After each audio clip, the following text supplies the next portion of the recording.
start the meeting. As all of the directors have a chance to look at the minutes of the previous meeting. Any comments, questions, changes in the minutes? Can I have a motion to approve the minutes? Second. Okay, any opposed? Motion carries, minutes are approved, thank you. All right, I see we have some guests today. Anyone who wanted to speak, we have a sign-in sheet. As everyone signed in that wanted to speak today? All right, we will call you in the order that you have listed. As our rules are, you have 2 minutes to speak and we are here to listen. So we will start with Forrest Erickson.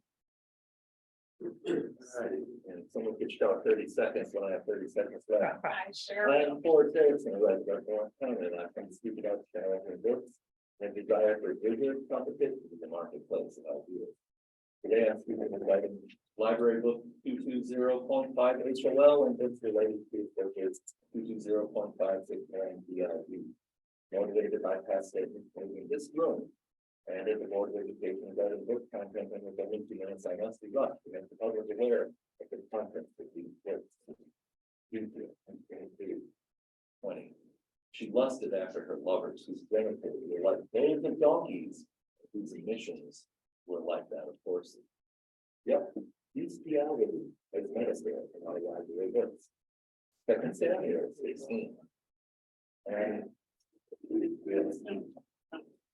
Abigail said, Hang on a second, Forrest, I don't know what that is. Microphone's not. Okay. microphone's not on. Can you bring the microphone around to the side? We can't hear that here. Hello. Is it on?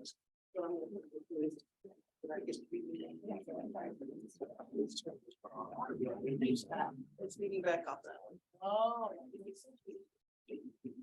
We may move you over here if you don't mind, sir. Where was I? I was talking about library books. We'll back up a little bit. Ezekiel. Right. I'm Forrest Erickson, a resident of Blount County, and I come to speak about challenging books and a desire for vigorous competition in the marketplace of ideas. Today, I'm speaking regarding library book 220.5 HOL and books related to it, such as 220.561 BIB. Motivated by past statements made in this room and at the Board of Education regarding book content. And with only 2 minutes, I must rush to make the public aware of the contents of these library books. Ezekiel 23:20. There she lusted after her lovers, whose genitals were like those of donkeys and whose emissions were like that of horses. Yup, bestiality as metaphor in our library books. 2 Samuel 16. And Ahithophel said unto Absalom, Go in unto thy father's concubines that he hath left to keep the house, and all Israel shall hear thou art abhorred of thy father. Then shall the hands of all those that are with thee be strong. And they spread Absalom a tent upon the top of the house, and Absalom went in unto his father's concubines in the sight of all Israel. Rooftop rape as public spectacle in our library books. Next, I have to summarize from Numbers 13. Speak unto the children of Israel and say unto them that if any man's wife go astray, commit a trespass against him, the priest shall take holy water in an earthen vessel, and of the dust that is in the floor, the priest shall take and put into the water, and it shall cause the thigh to rot, and the woman shall say, Amen, amen. Yep, forced abortion in our library books. Should these books be banned? No, I would encourage you all to read them. And as you do, never turn off your sense of morality.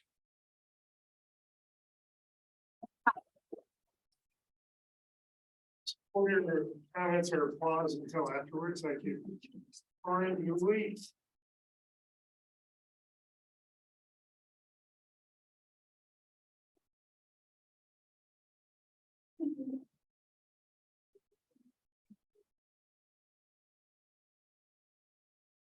Hello, I'm Corinne Dooley. I'm a resident of Blount County, and I wanted to speak about book banning, which I am totally against. You guys have done a wonderful job. I'm encouraging you to stand strong against a group of people who want to ban books, especially the LGBTQ. And I just, it's hateful agenda that they're pushing. They say that they want to protect the children, yet the trans kids and the LGBTQ kids, the kids that have two mommies, two daddies, aunts, uncles, cousins that are involved with LGBTQ, they would harm them by trying to exclude them from any information they could get in books by banning those books. Trans kids have the highest level of suicide. And here you are, this group is trying to exclude information for them, trying to wipe them out of our community, which is absolutely absurd. It's cruel to them.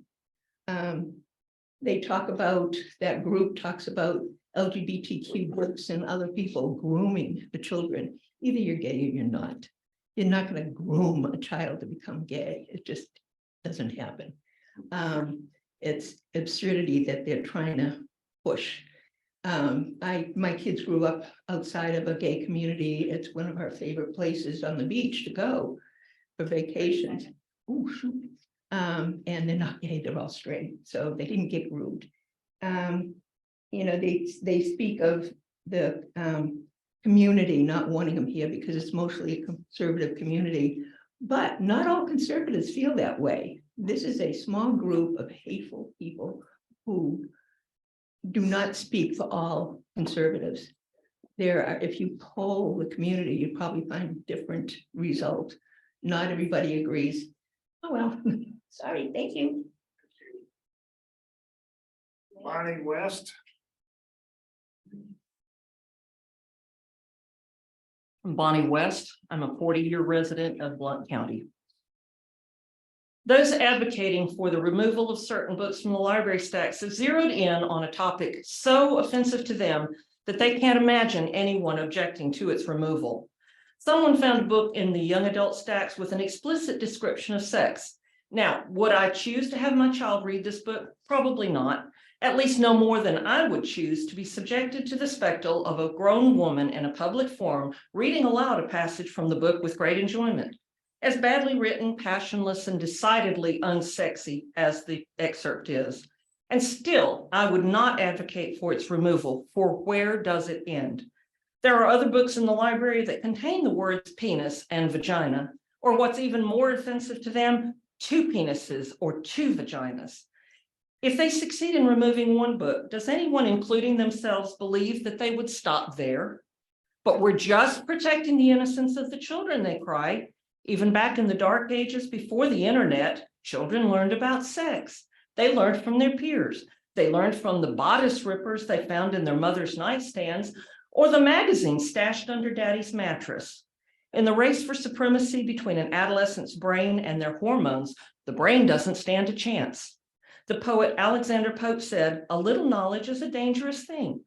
Adolescents are avid seekers out of sexual knowledge, but what they learned this week is at best incomplete and at worst incorrect. Is this any worse? What we really need is comprehensive sex education in schools, but that's a subject for a different time and a different venue.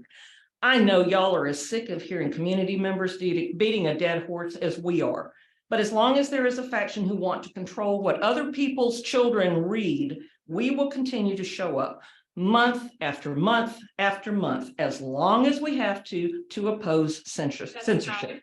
Let the librarians do the jobs for which they are trained and quit wasting the library's resources on this nonsense. Robin McMahon. Yes, sir. No, you're fine. I have my own timer, but feel free to shush me because I talk a lot. I'm sorry, guys. Where are you from? Oh, I'm from Maryville, Tennessee. Yes, sir. Okay, so I just was here to celebrate one of your employees, Chelsea Tarwater, who I've worked closely with since I was surprised to find out when I looked at my logs since 2016 on teen and kid young adult events such as mini-con, story times with specifically music, because I own a Rock and Metal Academy. It's an inclusive space in town. I call it the Alternative Music School. Sorry if you've heard of it. No, I'm just kidding. But yeah, I would like to speak as Chelsea's a friend of mine and a great collaborator for using the library, what I feel is a untapped potential for a safe secular space that's also free for teens and young adults and children. So I'd like to continue doing that work with her, and I'd like to go down the list of things that I have done. Feel free to stop me. Okay, so October 2016, did a family story time, and I brought instruments. December 2016, we did a New Year's ball drop story time. In April of 2017 was the first mini con. I don't know if you guys have been, hoping we're bringing that back now that COVID is over. We'll see. Oh, yes, I'm there, guys. So on mini con, I actually published a comic book called Don't Fear Dawn, but I also run karaoke events there, bring musical instruments. My students have performed video game music at mini con.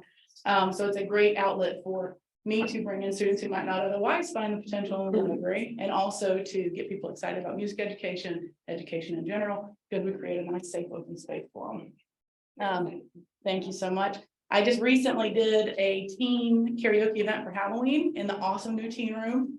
Then it got flooded, so I had to come and use this room to do the Valentine's Day one. But even though it's a small group, it's a group that I feel like need opportunities to have a space where their parents feel they can bring and be able to express themselves through music and through books and through writing and through anything creative, to be able to, there I am.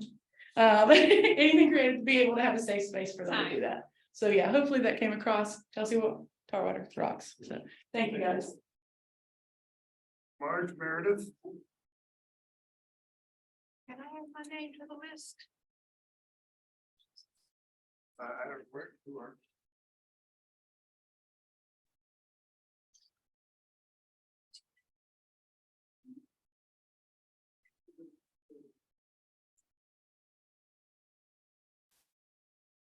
Tell me when to go. Should I start? Okay. Go ahead. I'm Marge Meredith. I'm a tax-paying voter in Blount County, and I've lived here nearly 20 years. We moved here because it is a diverse, friendly, affordable area with a rich history and tradition. It is, like I said, diverse. It is diverse, and it has a history of being so, Blount County. I don't know where this idea of that Blount County is a bastion of conservative Christian nationalism. It's not. Everybody gets along with everybody. We got conservatives, we got liberals, and it's always been that way. Today is Holocaust Remembrance Day, and the Jewish community gathers to remember the 6 million Jews that were killed in the Holocaust. I have ancestors and family members that were among that number. It's very ironic to think about that. Part of commemorating that is to recall that banning books was a key component of the Holocaust. I am distressed and frankly appalled that we're even talking about removing books. The library is for everyone. It's for all ideas. Religion and morality can be taught in the home, should be taught in the home. And you can teach your children what is good for them, or what you want, how you want them to be. Somebody else can't tell me what my child can have access to. I have great respect for the American Library Association. Okay. It is not some out there radical liberal stronghold, as certain people have suggested. It is a highly venerated, carefully established organization that has been a benchmark for prudent choice for a long time. This library, as it is, serves our community in an excellent fashion. Entire community, not just you, not just me, and I thank you all very much for that. Parker Benson.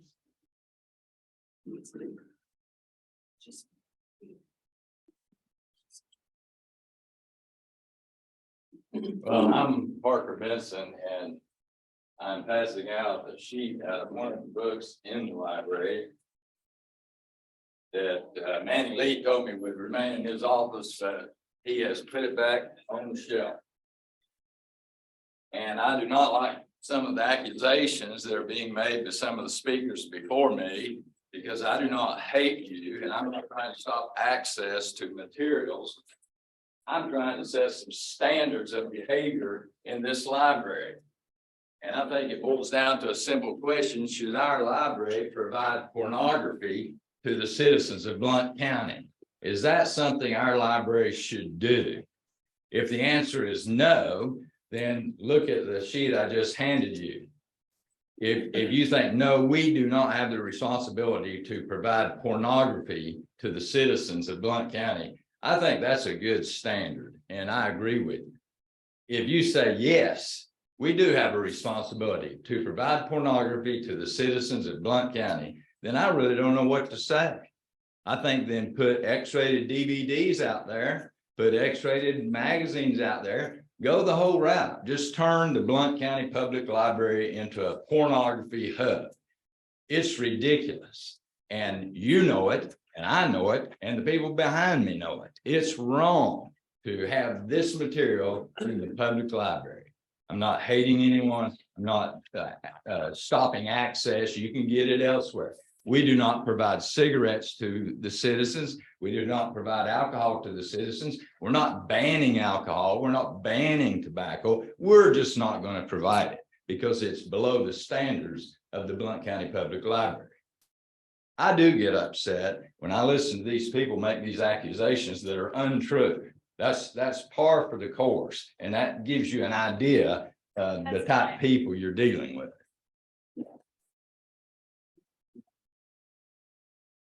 Steve Wildsmith.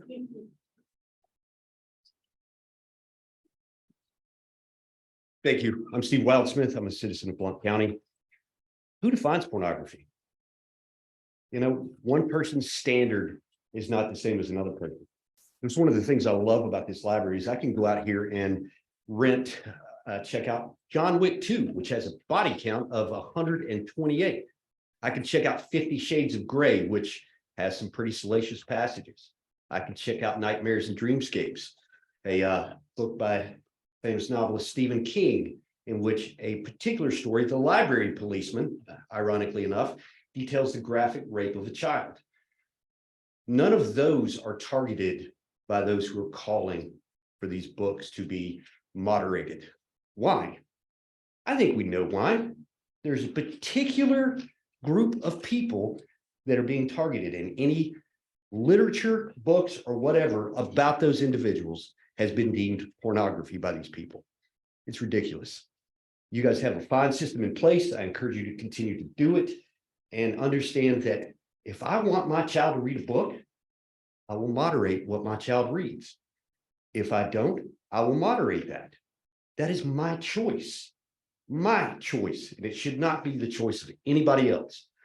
You guys don't require children to read certain books. You don't have to have a reading list to get a library card. You can come, you can check out a book, you can leave, or you cannot. As a parent, those decisions should be up to me, not the will of a few who feel as if their values should be superimposed on this institution. Thank you.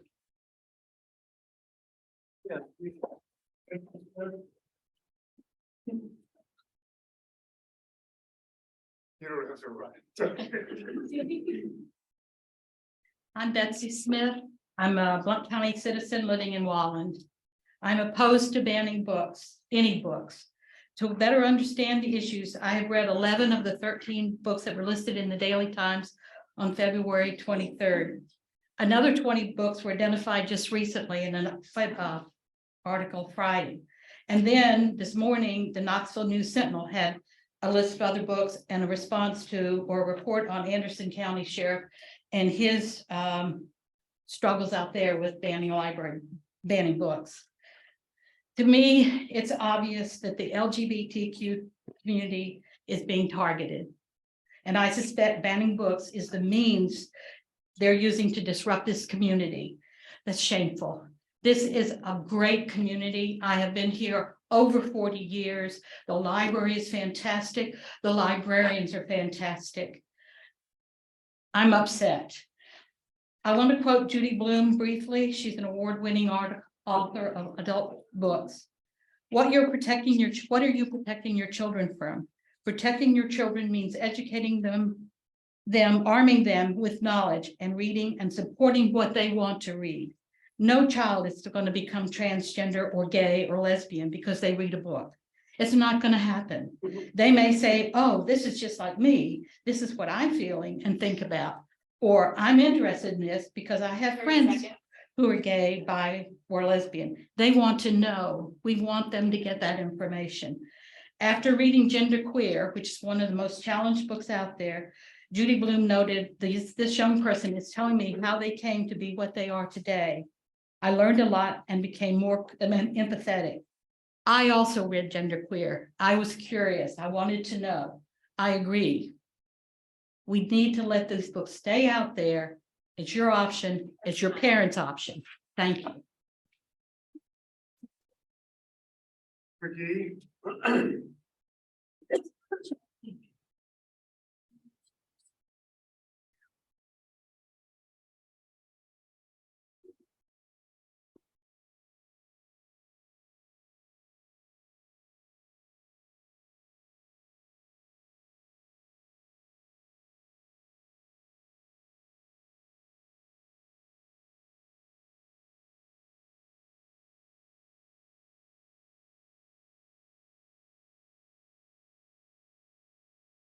I'm gonna take a minute to get set up here.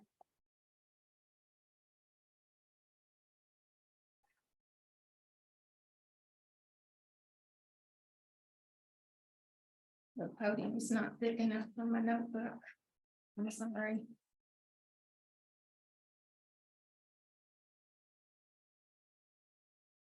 Okay. My name is Lark McGee and I live in Blount County. The book that I'm going to talk about today is in the Blount County Public Library in the young adult section. It's in Blount County schools, it's in Maryville City schools, and it's horrible. And I'm sorry. It started with a kiss. Crank red pistons firing full bore, passion fire cracked in tiny bursts from thigh to belly button. Oh baby, I want you so bad, bad to the bone. We laughed, but it wasn't a joke, not for long. My shirt tore open. Wait, I've been waiting for weeks. Put up your shirt and shut up. Kisses segued to bites and bruises. Pain rippled through my body. Brendan, please stop. No, you mustn't, you damn little tease. You can't. Off came my shorts and down went a zipper. I realized I was in serious trouble. I'll scream. Go ahead. No one can hear but skunks and coyotes. Still, as I opened my mouth, his hand slapped down over it. Those sublime muscles hardened, my brand new Victoria's Secret shredded, and I felt the worst of Brendan pause, savoring my terror. Just relax, you'll love it. They all love it. Had he done it a different way, I might have responded with excitement. Instead, I froze as he pushed inside, and there it is. Oh God, there it is. It went all right with an audible tear. Pain mushroomed into agony, and all I could do was go stiff. You weren't lying, you bitch. I laid there sobbing as he worked and sweated over my stoked by the monster. It took him long enough to finish. Give me a line and I'll give you an encore. He pulled away, sticky and bloody, throbbing inside and out, and I didn't move. Didn't dare look him in the eye. What the hell is the matter, Bree? I stared up at the clouds and gathered into gloom, shrouded at the moon. My name is Christina. This book has been complained about by me. And I got an email saying that it was going to stay on the shelves in the young adult section. Just to be clear for everybody that's in here, the young adult section is from kids to adults. Kids to adults. Shannon Bryant. I didn't know we were coming to story. One other speakers. Hi, my name is Shannon Bryant and I live in Maryville, and I was going to have something wise to say about that, and I just can't bring myself to do it. So I'm just going to say what I had to say. We have got to stop meeting like this, friends. I'm sure you're all aware of the recent unpleasantness from a certain corner, a petition to do away with your robust and well-reasoned collection development and weeding materials policy, along with an attempt at doxing one of your professional staff. The hue and cry goes up as it has gone up before. Why are these librarians making decisions about what our children can read? I was telling a colleague about the situation this morning, and he said to me, you know who makes decisions about what my child can read? Me. Exactly.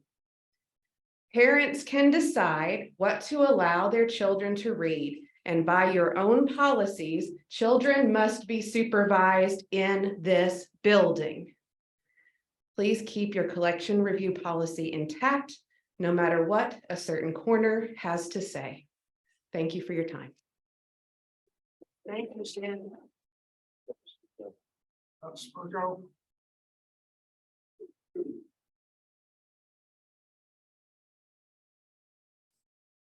Hi, I'm Rob Spurko, 20-year Blount County resident. It is Holocaust Remembrance Day, and that reminds me that first they came for the disabled and also for the gay and lesbian people. Both categories were easy to define as different. They, along with the Jewish people in Europe, did not share community values. They did not represent the majority of their community, but their targeting is widely acknowledged as a terrible tragedy. This is where we can be better. In America, though we haven't always achieved it, we value different kinds of people and a society in which different kinds of people can coexist. Thus, I have to oppose any effort, such as book banning, that would diminish our ability to understand people with a wide range of differences. Instead, we should celebrate them. We are who we are, not in spite of our differences, but because of them. If we're going to understand what it means to be human, and thereby avoid repeating the horror of the past, we have to have access to the widest possible set of lessons from people who inhabit their human bodies, their human lives in many, many different ways. It should include books preferred by all kinds, from bitter elders who moved to Maryville after suing the city of Austin, Texas, to keep firefighters from having leave time. Angry women who seem to get a kick out of reading salacious passages to a room full of people who didn't ask for it. Hard of hearing queer hillbilly weirdos who have epic beards and a PhD in American literature. And it should include young queer people with unusually colored hair who show incredible creativity and talent that they honed by surviving in a society that did not affirm certain parts of themselves. And they figured out how to wake up every day and still love this world. And you can see it in their work. We need all kinds.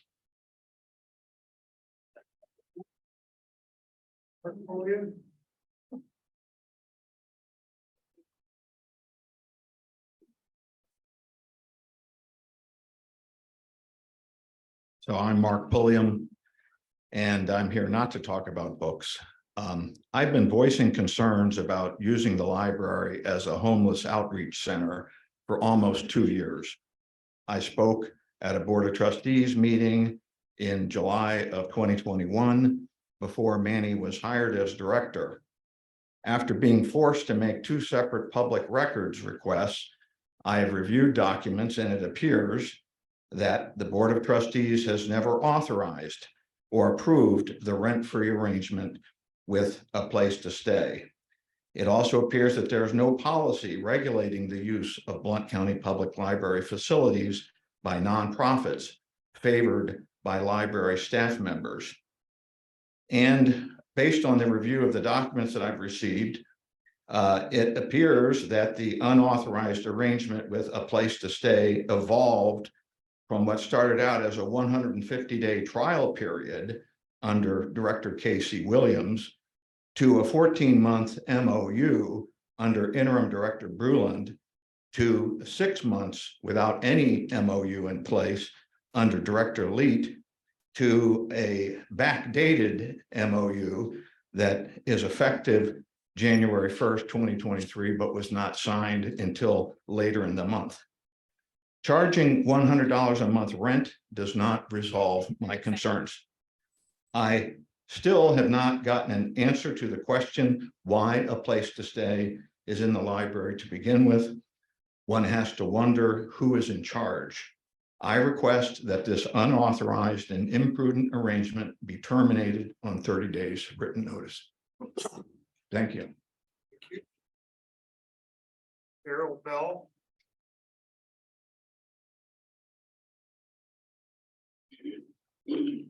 Hi, I want to speak on two aspects of this.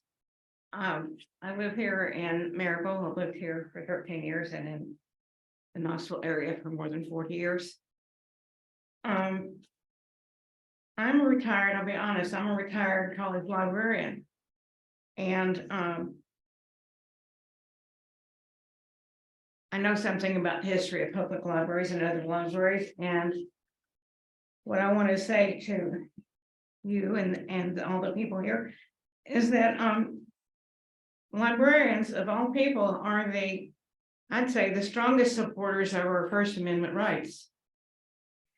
And the freedom to find and read any book is unofficially encoded in our genes, I would say use a metaphor. We see it as the basic American heritage. And what goes along with that is the privacy of who reads what. People are not to be persecuted by any wealthy or powerful person or any government agency based on what they read. And having said that, obviously I don't support banning books.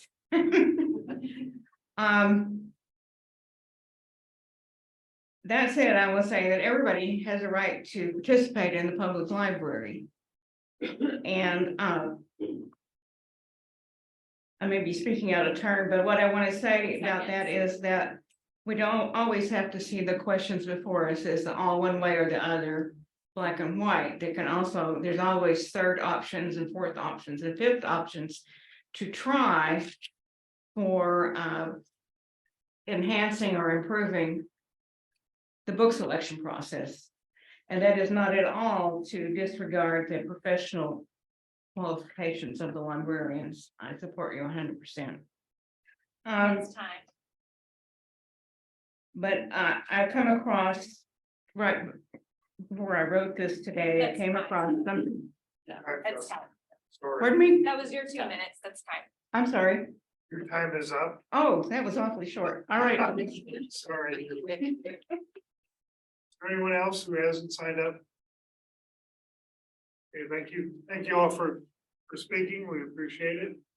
We're gonna move on to our meeting. If anyone wants to leave, you can leave now, or if you want to stay and just the meeting, that'd be great. Always enjoy having outside people come and listen. Thank you for your tolerance. Wait, somebody let me know. They won't go far. You can get yourself figure out when they get to the start. You know?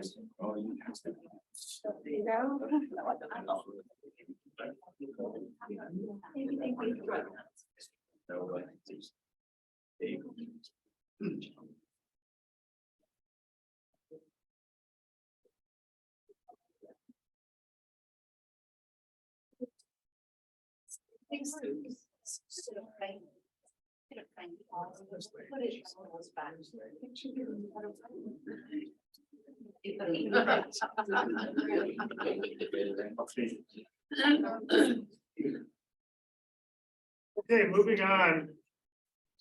As far as my report is very brief. I don't have much of one. I just want to welcome a new board member, Greg Brinkle. Thank you, Greg, for agreeing to serve. Greg is representing Maryville and will be serving for 3 years. Okay. Next is our director's report. I said I don't have one. Oh, you don't have, That I'm was sorry, it. okay. It's been a strange one. Oh, indeed. We'll begin with our youth services department with my report.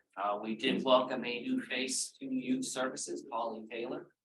And she has a concentration with teens and is certainly is starting to rev up the programming.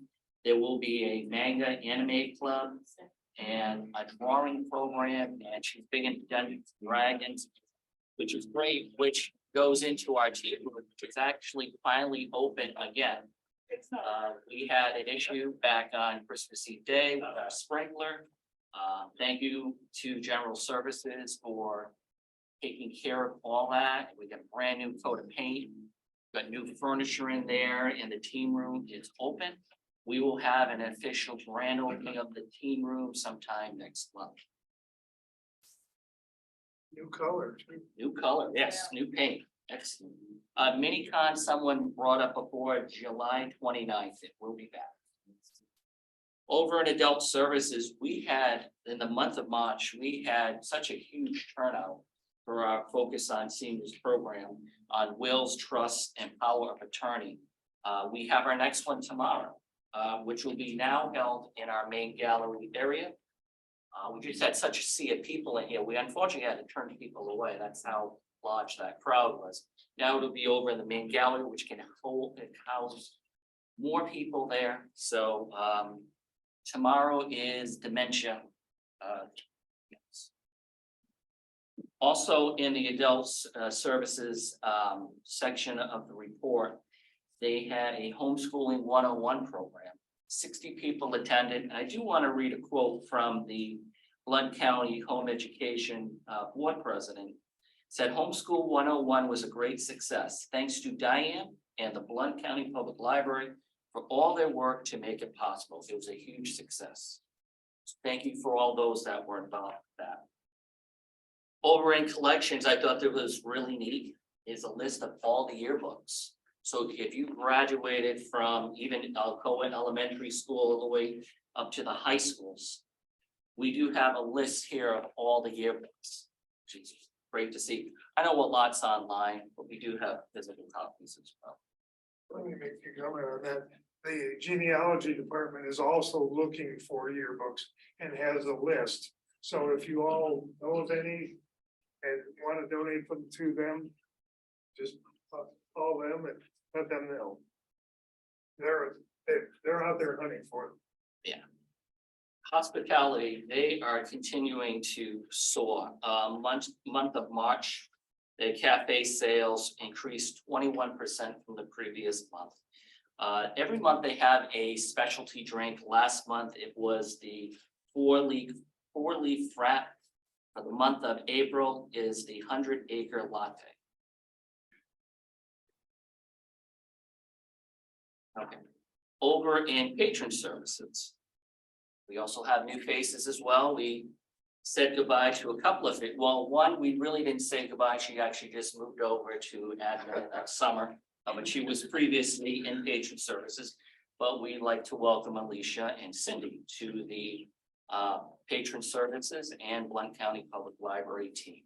Welcome aboard. I do want to point out our reference librarian, Brendan LaQuire. She spoke with some students from Project Hope a couple of weekends ago about our successful seed library, which was terrific. We staff participated with the help of the county's risk management in a severe weather drill, which went very well. We got some suggestions from risk management, which we are going to implement in the case of any severe weather. This will be later in the agenda, but we are participating in an active shooter workshop on May the 15th. I traveled to Nashville and attended Library Legislative Day. I met with many directors from around the state. I am still relatively new in the state, so it was nice to finally meet people that I communicate online and just meet with other people involved with the state and just to hear all the concerns that they have and offer some help and me seeking out help. So it was a great time. It was a couple of weeks ago during everything that was going on at the State House, but it was a wonderful time. I also, last week, I went to the Tennessee Library Association conference for 3 days, along with several of the members of the library, including one in the audience right now that did an awesome presentation on our pollinator garden and our butterflies. And it was fantastic. There were many questions and it was great. Yeah, Liz was in attendance as well too. Again, I had a really good time. For me, it's really networking and speaking with colleagues, directors from around the state, and just attending various workshops just to brush up on my craft. It's something I did when I was director in Massachusetts, attending the Mass Library Association, the New England Library Association. Next year will be in Franklin. And the last thing I have is someone that was very important to this library. I got to meet her twice, and that was Joy Bishop. She is one of the, this library wouldn't be here if it wasn't for Joy. And I met, like I said, I only met her twice, and she was a remarkable woman. And the stories I heard, she was incredible. And she had passed earlier this year. And the Tennessee Marble Company, along with some of her close friends, intend to have a fundraiser to have a marble abstract here at the library in memory of Joy. So we look forward to that. Over in projects, under the roof, it's nearly completed. Yeah, we'll just leave it at that. The end is near. Foundation, and Chad is not here this evening. The foundation did approve the funding for our bibliotheca equipment, so thank you, Foundation, for that. Step in the right direction. Regarding our remote lockers, the Arconic grant has been submitted. I do want to touch on that for a moment. In the town of Louisville, they have a newsletter. And I attended a church event in Louisville. And I had several members of the church come up to me and enjoyed the article in the newsletter about this remote locker and that we'd be in the first in Tennessee. And that's great that that message is getting out there. So, and then the teen room's back open. Budget, we are right on track. We're steering that ship. Better than on track. We are looking good. That's all I have. Danny, was there any feedback, or could you give us an update on how the presentation to the commissioners went? Sure. So I met with, oh goodness, it was at the end of March now. Yeah, the end of March. I presented the library's budget to the budget committee, members of the commission, as well as the mayor. I have not heard anything back. I did reach out, well, during my presentation, I did thank several departments that has helped the library out within the past year. And like I mentioned, general service before, but also IT department. It's in the right hands. The library shouldn't be handling the electric, or when the sprinkler went off, that would have been a disaster when that happened. You have the right people handling those issues, just vice versa. They had something that needed to be cataloged at the library, at the courthouse, they'd refer to us because we're the experts on that. So it's great when departments work together. And I did mention that during the workshop. I heard from several members that were up listening to me, said I did a very good job, and just waiting to hear. Thank you. Any other questions for Manny? Congratulations on the budget. It's looking better and better. Great.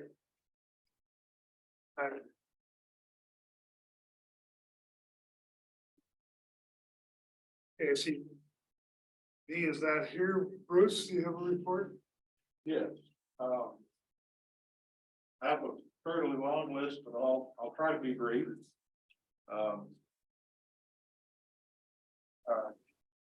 If any of you have a chance, when you can, go downstairs and see what Dick Burgess calls the book factory. Because we have a book factory downstairs. We take in 3,400 books a week. We process them. We scan them all. We have bin divers that empty these nice bins that are right outside here. Take them downstairs. They're all scanned. They're all evaluated. And it is a factory, and it is impressive to see. I invite any of you to go down there and see what's going on. Online sales, which we call eBay, had an almost record month this last month. We gross about $13,000. We expect in the spring the sales to go down. That is what has been historical. Diane Rocco and Dean found a little quirk within eBay that for an extra couple percent that put our books at the top of the list. And that has paid back like a slot machine. It's been impressive. We're talking to Manny about expanding our workplace. We need more area for people to do research and people to list. And I think we're close to a workable solution. Our shipping people are like ants down there. We ship now 6 days a week. When we go to 7, it'll be 7 days a week. Mondays are typically days that you ship out 40 to 50 packages.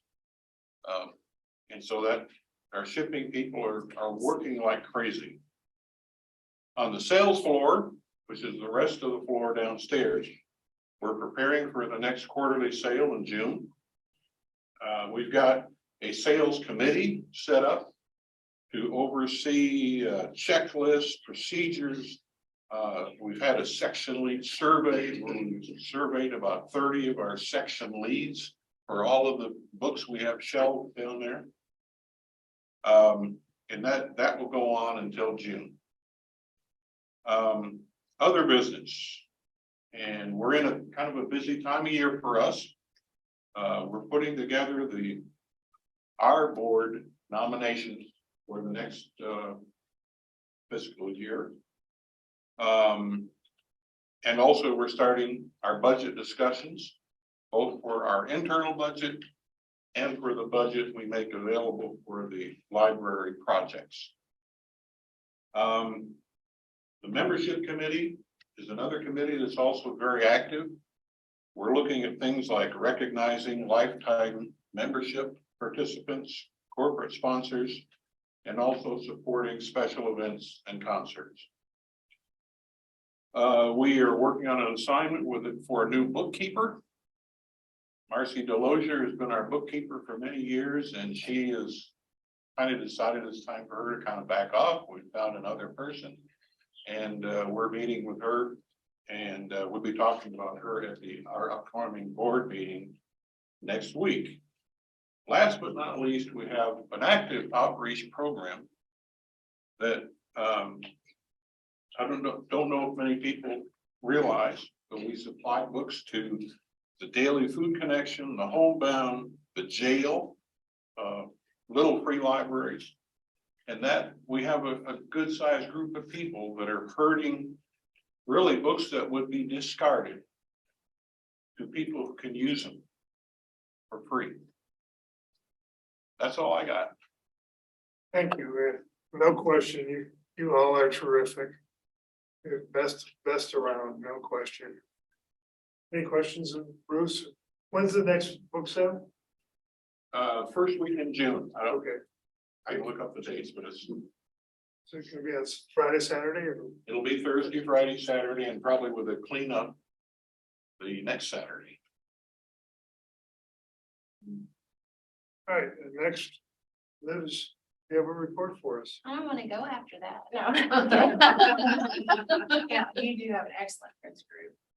Bar none. Excellent. So just a few highlights from in the region. We are offering, as we do, training opportunities for our nurses and staff. We have a virtual partnership fair that is our second virtual partnership fair statewide. And that is going to bring in various partner groups that our libraries, organizations in our libraries can partner with. So a couple are like the T-Dot, Yellow Dot program that patrons might be interested in knowing about. That's consumer safety and having that in your glove box in case of an emergency. And also Tennessee State Parks is also another organization that's having programs that our libraries could tap into and have those programs at their library. So just trying to encourage partnerships for programming, other informational needs for communities that our libraries can partake in. We also have the Pell Administrator, which is the Tennessee Electronic Library, which is of course a collection of over 70 databases. The administrator is coming to talk to our libraries about how to best utilize those and advertise those to patrons so that they get the information they need. And then my personal favorite, the Accidental Archivist, is coming up. That is a program where we are partnered with 2 other regional offices, and it will take place at the King Family Library in Sevierville. That is coming up late May. So we're pretty excited about that. We have archivists and other preservation folks coming from TSLA that will talk to our libraries about preserving materials and how to do that. So we're pretty excited about that. We have some reminders of upcoming deadlines, quarterly reports through our office, of course, on the 21st. The continuing education hours that we require our libraries and all of their staff to have by the end of the fiscal year is fast approaching. So we're encouraging folks to take advantage of our training opportunities and also through Web Junction and Niche Academy. You all have do this already, so I'm preaching to the choir, but looking at your encumbrances and expenditures for the year end as we come to a close, making sure on path to meet maintenance of effort requirements. And then, of course, Manny already mentioned, we had the Tennessee Library Association conference last week, which was a really great conference. It was very far away in Memphis, so I'm sure we're glad to be home because we traversed the entirety of the state. It felt like. National Library Week is coming up. So we have several libraries that are celebrating that. That's next week. We also want to remind mainly the library directors and the staff that the Overdrive app is going away. And we have several folks who really like that app, but it is being sunset by Overdrive. So we can't control the fact that it is not going to be available anymore. So we're encouraging everybody to remind your patrons to use the Libby app to access reads. That being said, the other piece of paper you all had was the reads circulation statistics for the region. And you'll see Blount County had quite a banner month, almost the highest. January was a little bit higher, but 21,207 circs for the month of March. So that's quite a big part of our entire regional total, which was 63,696. Okay, thank you. Any questions for Liz? Thanks for coming up. All right, report from our nominating committee. Logan or Tim, do you give? Yes. So the nominating committee consists of myself and Tim Moore met to decide for the officers for the year 2022-2024. And we have a slate that we want to nominate for that particular year. And for the library board chairperson, Stephanie Thompson. For the library board vice chairperson, Lauren Emmett. And secretary, as usual, Summer. The last one is easy because there's no vote. But if we want to open the floor to go through those nominations. Do that, and we can wait until next meeting to vote. What's your pleasure? It's what's your pleasure? Just do it. Let's just. Vote? I second that. Okay. No, is that all right? Is that okay, Stephanie?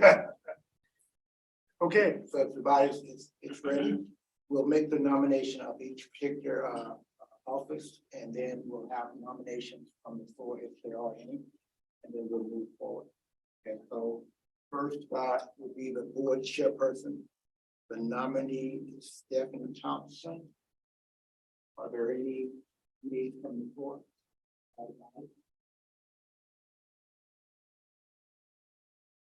If there are nominations, will close on Stephanie Thompson as the board chairperson for 2022-2024. The next position is the vice chairperson, Lauren Emmett. Are there any nominations from the floor? If there are no nominations from the floor, then the vice chairperson for 2022-2024. Secretary Summer Dale. Are there any nominations? Hearing none, So secretary for 2023, 2024. will be coming down. So, that's our house for 2022. You look at it, Tim, appreciate that. This starts tomorrow, right? We wish. Thank you very much. Okay, Are we supposed to vote? Yep. yes. All in favor of those nominations? Say aye. Any opposed? Well, I should say that, I guess. Are there any addition or anything? Since there were no other nominees, one vote is sufficient. Okay. We'll take on. Okay, thank you. She recused herself. All right, moving on to old business. We have two pieces of old business. The proposed library loan policy. Has everyone had a chance to relook at that? And we had tabled that to be rewritten a little bit, which it has. Anybody have any questions on this policy? Okay, do I hear a motion to accept this policy? This is right. So good. So moved. Second, Tim, second. Thank you. All in favor? I'm sorry. Any opposed? Okay, this library policy, loan policy. Carried and will go into effect. Okay, the second is the Blount County Public Library meeting rooms policy. And that is open for a vote. Is there any discussion on that? I do have some discussion. If we're going to discuss the office rental discussion and all that, I think we need to wait until we have that discussion to vote on this, because I'm thinking that would need to be inserted into this policy about the office. Okay. Yeah. Maybe the not. And so, yes, no, yes. So Would be a logical place to put it. Sure. what'd you say? This might be a logical place to put it. Exactly. Put Yeah, that that's- policy in yeah. here. Okay. Does anyone else? I have some questions on this. Anyone else? Tim? Is there a reason why the fees weren't put in the policy? Is it because do they change frequently? I see the fee policy. But I just wonder for clarity. So I did speak with Chelsea about that, and she is going to send the board the fees. I don't know why they weren't in the original policy, but we do have a list of fees when it comes to like nonprofits. Things like that per hour. Although I don't know if you want to incorporate fees because they may change. Right, We'll have to you can do update. that. It's always been that when there's a procedural thing, we want to keep that out so that we have the ability to be responsive. And it doesn't have to wait for a question. Yeah.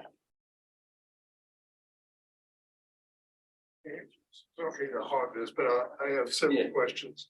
And the admissions fees and sales, I have a question on people who, it says commercially manufactured and distributed products are excluded from being sold at the meetings. People who have books, are they allowed to sell their books at the meeting? The only time that has happened since I've been here was that local author program, which was open up to 50+ local authors on a Saturday. So would they So be, that would be the one time that we do it, yeah. so do we have to say that in there or? I mean, And are there other things that could be sold? no, Maps? If you're talking about, or park information or whatever. Well, yeah, in that same spirit, I think Rotary charges for lunch. they do, yeah, the membership does charge for lunch. But it doesn't take place at the library. Okay. No financial. I paid before. You paid Not here even in the that, library? yeah. Okay. All right, well, we can revisit that. Under As a guest, I was coming as a guest, not as a Rotary member. but I was eating lunch, so. Yeah. I don't know, and I thought about the book sale, the local author book sale. Yeah. Yeah, I mean, that's the one, since I've been here, that's the only time that we've had authors sell their books, Well, I'm thinking if we have a Comic-Con and if somebody wants to bring comic books, their comic books, yeah. can they sell those? Yeah, yeah, I mean, we are Trading gonna have cards or anything vendors. else that has to do with it. Yeah, Yeah, I mean, there may be a way to word that when it comes directly tied to sales of goods. yeah. I can look and see what other libraries have done when it comes to that. So I'm concerned about money changing between the vendor and the customer that's outside of the library. Okay. My concern is that right now it says it cannot happen. Oh, it's Right, Yeah. yeah. cannot happen in that person cannot sell any. That's what this policy says, yeah. Because you Except. traditionally, especially when a lot of Organization companies groups using the media sign and chart. Right. So that means if we're considering. Right. Or if an artist, you know, I mean, now, you should understand. Perhaps it's covered in the first statement under the admission fees and sales, except for BCPL and its affiliated organizations. Groups using the main meeting rooms may not charge an admission fee.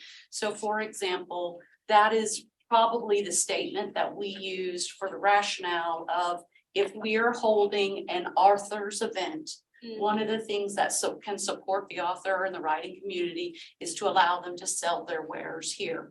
They can't come in the next day and sell it. But because that is in vein with our mission, and it is usually in partnership with our friends group to handle the sales, that's kind of been the thinking. But if you would like the wording to be better clarified, we can. I think we should. Thank you. All right, under additional rules and regulations, is there ever a time when anybody would store anything here? No, Does that even have to be in there?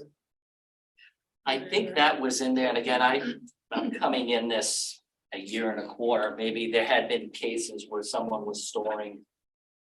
Yeah, So for instance, when the BNI would come here at 6 o'clock they would be here, I think about 7 o'clock in the morning. They would have a small chest in the ice storage room.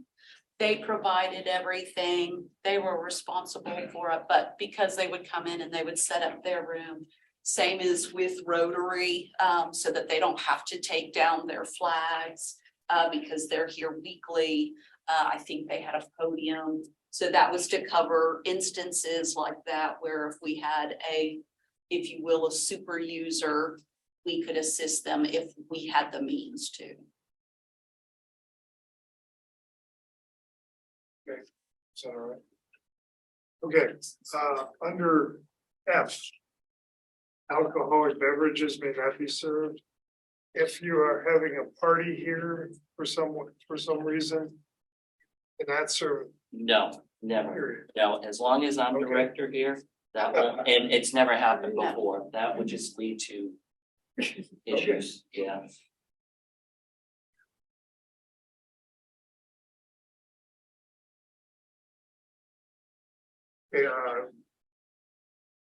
Under exceptions. It said the library director is granted the power to waive these policies and fees, provided such waivers are reported to the Board of Trustees at the next meeting.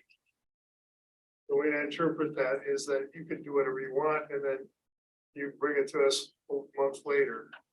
Is that's not the way I interpret that, but That's in there, again, I'm not gonna be waiving it. that again. Should it be reversed? Yeah. Exactly. The trustees Yeah. first. I mean, if there was ever a case of a waive, you would be notified In advance. for, So like, yeah, we have to Yeah. change the language to say Yeah. such. yeah. Regardless. But yeah, I mean, I'm not gonna waive anything, Just take it out. of the Yeah. policy. Yeah. just remove it, Okay. Yeah. All right. That's it. yeah, that would lead to All problems. right, any other discussion on that one? You want to table that? Yeah. Okay, let's table that until next month and rewrite it. Thank you. So we're gonna rewrite it next month in the meeting or? No, So it'll be brought out. yeah, and we're gonna discuss later in the meeting, the office rental. And that'll be implemented, so then next month, yeah, be under old business. So we won't vote on that. Okay, under new business. There was a request to bring the last thing up first.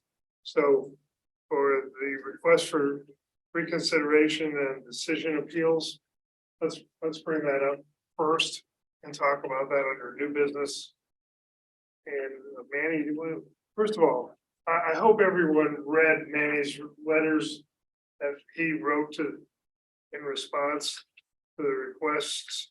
I thought the responses were just absolutely excellent with great points and well, it was just well done. I do want to thank the librarians that had the task of reading these two books. I did read one of them as well, but I do want to acknowledge the librarians that read these books and submitted a wonderful report. How is it decided who reads them? Susan, what did you say? How is it decided who reads them? I sat down with the librarians. I said, well, these are the books. Which one would you like to read? And then it just was distributed that way. And then the last one was what I would read. That's how we worked it out. Yeah. And is it their opinion? No, they don't give it. No, there's no opinions in here. No, this is what's in here is reading the book, reading the ALA Bill of Rights, reading the Freedom to Read and Freedom to View statement, and then writing a report based on that. Doing research, as you can tell in those reports, about the author, awards that were won, awards for the author, awards for the book, Right. as well as the inspiration why they wrote the book, if possible, if it's out there. And then where's the decision made from there? So then the report is submitted, and then the report was sent to the party that registered the request for reconsideration. And then they have 10 days to appeal, which they did. Now it's to the board. So you're saying the report itself is a decision on the request for reconsideration? It was from us, yes, and it was appealed 10 days, and then in the policy, it says it's up to the trustees. I know some of the trustees have read both books, and that's what's in front of you tonight. So let's open that for discussion. Right now, we have, and according to Manny's letter, said we were not going to change. But the books will stay. And the books right now, one is in the adult section and one is in the young adults. Which one is in? Let's talk about one at. Let's do Yeah. one at a time, yeah. Let's Okay, talk one at a we're time. gender queer first, that's the first. Yes, I agree. Let's talk about gender queer first. That book is in the adult Okay, section. And that page that we received just a few minutes ago was from that book, from the adult section. in the adult section. Okay. Right. Does anybody have any questions or? Well, I read this book and it's in the adult section. And it's a nonfiction, correct? Nonfiction book.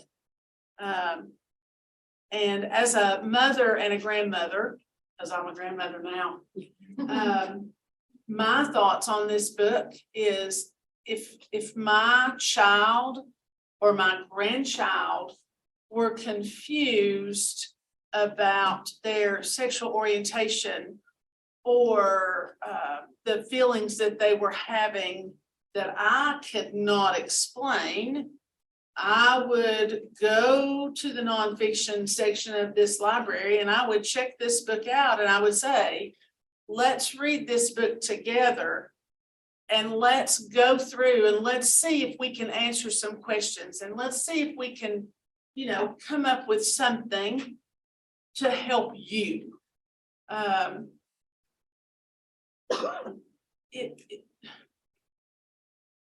It's an autobiography. It's an autobiography. It's a graphic novel. Yes. It's not like seeing a movie, No. live action movie No. or anything like that. Let's see, tells the story of the author's gender journey and eventual coming out as non-binary, and still is meant to help readers. And I felt the same way. I do. I felt very strongly that after I read it, I had no idea that this book even existed.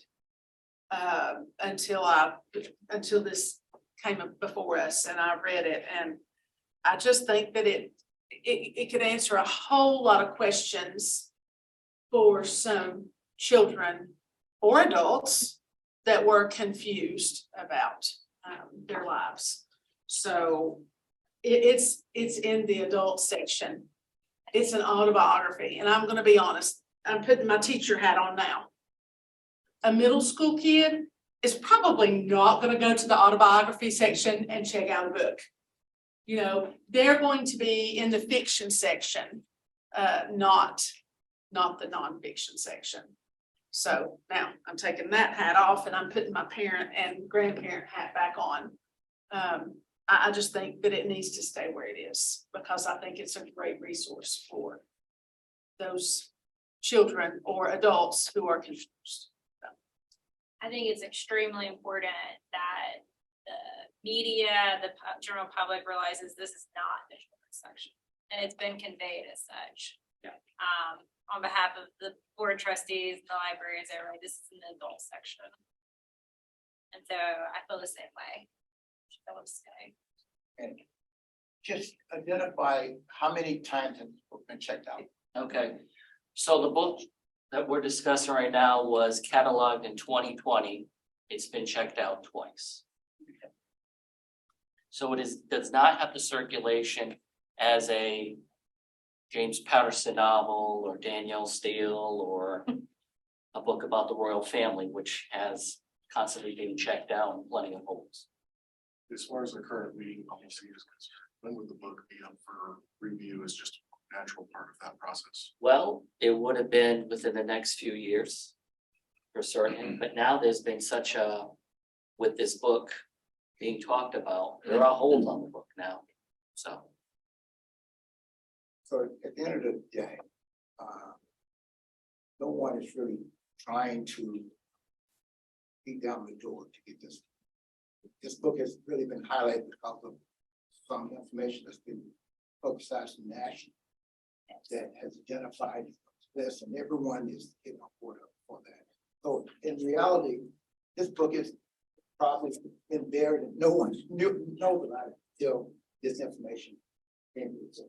That's correct. So we're kind of got some stuff that really not really on an ongoing basis in this particular. How did it get here? Out of curiosity. It was ordered in 2020. Did you read the information to see the awards that it has won and the recommendations and all that? Yeah. And that's as a library, a former librarian, you depend on those journals, I think, to read those journals and to be sure that they're being recommended by reliable journals. And also how many books are purchased across the United States, how many copies are purchased of that book, just to see. I think that's kind of the process. Yeah, Publishers Weekly. Yeah. Well, and if Library only two Journal. people checked it out in 2 years, did the library buy the book? Was it given to them? No, I'm sure they bought it. Sure, yeah, So. yeah, it wasn't donated. According to our reading policy, the chair was to designate a committee to look at this or to have all of the board members read the books. And it was not specific enough saying that each of you had to read the book and then report back. since already the books have been checked out and read by board members, that would be sufficient. We've, based on your discussion, is there any more discussion on this? Are we looking for a motion? So I make the motion. I think we need to make a I make a motion recommendation. that the book remains in the adult section of the library. Thank you. Is there a second for that? Second. Don, second. Okay, all in favor of leaving it the way it is? Aye. Oh, anyone opposed? Opposed. And the motion carries. Thank you. All right, moving on to the next book. That's the genderqueer. No. No, this is Data. this book is for what girls are made of. Do you want to talk about it first? Sure. So I do want to set up all the books that were brought to me. This was the most difficult book to make a decision on. Essentially, it was a 50-50 on this book. And the basis for keeping it in the young adult section was the lead character is a young adult. Now, listening to my drive to Memphis and various podcasts, listening to podcasts about the book. This book is, some libraries, they have it in the adult section, some they have in the young adult section. And the librarians did bring up good points. Yes, the lead character is a teen. But the themes are a little more mature. And they had brought up the novella, The Body, Stephen King. And that was a group of young men hiking, walking across the train tracks in Maine. And there were mature themes in that book.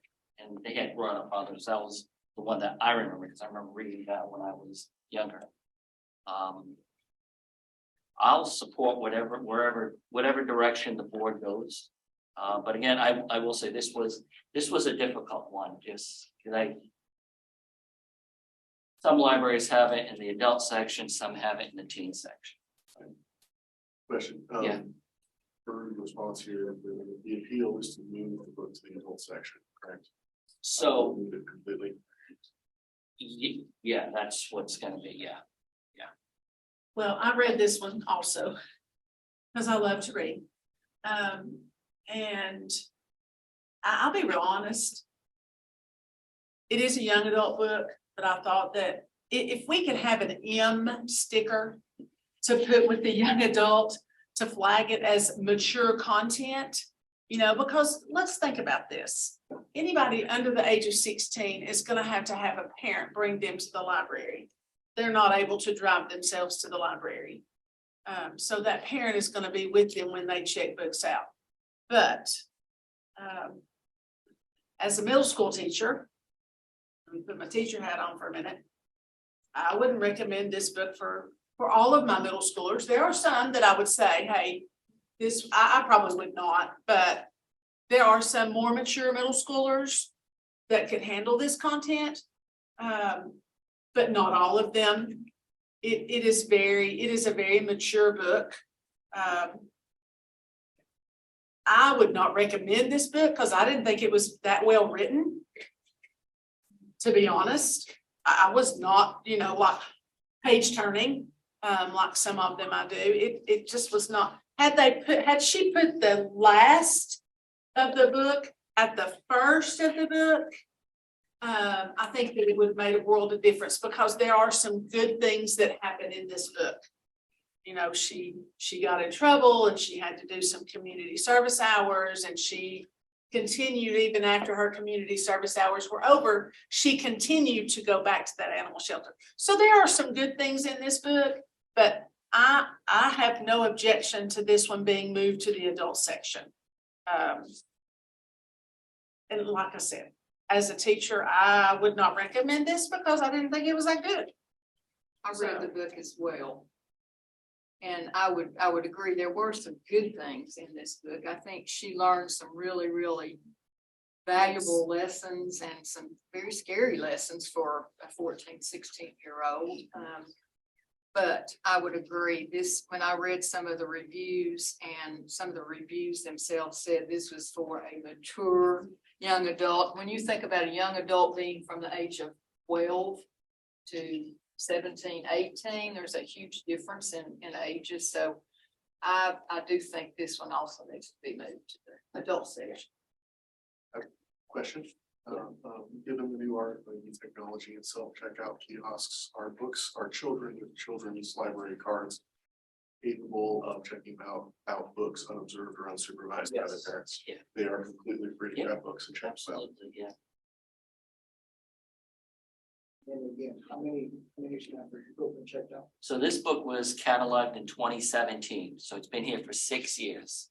And it's been checked out 5 times. It was hard, you could tell it hadn't been checked out much because it was kind of hard to open to even read it, you know, it wasn't mashed or anything. You know, 5 times after 3 months versus. Well, I've had the book since the complaints came up. But I'd have to look and see the last time it was checked out. Again, it's not a book that's flying off the shelf like a Patterson or Stephen King new book, so.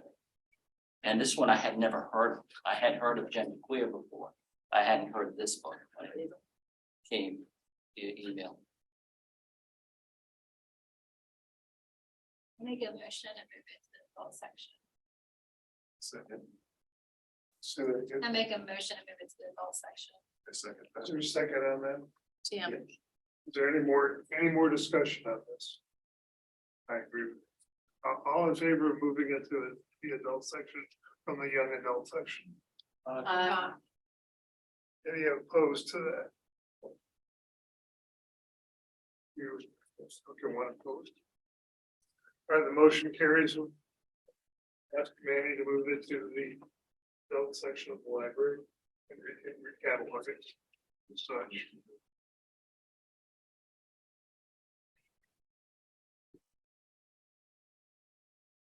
Go recess for a second.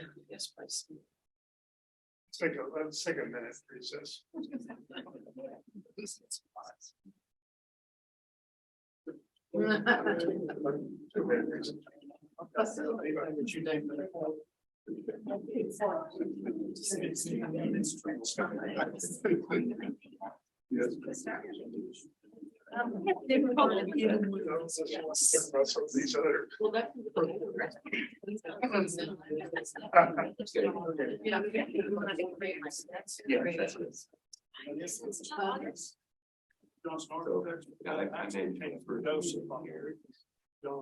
other. You just submit the bill. The library. And if someone changes what's been approved. Yes. Submitted to Manny. Somebody of these comments tell me that we can go. Okay.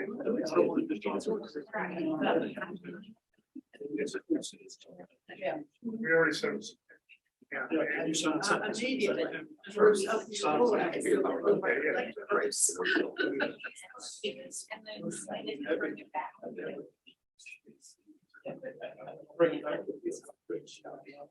No. Thank you, Greg. Oh, okay. Because it's usually not one of these.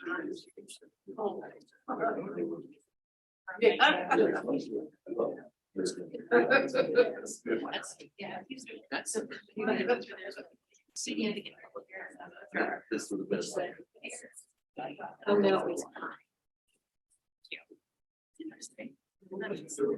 Judy, good save on that mic. Yes, thank you so much. Well,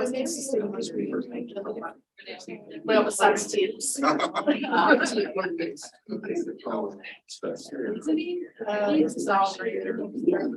He is so happy.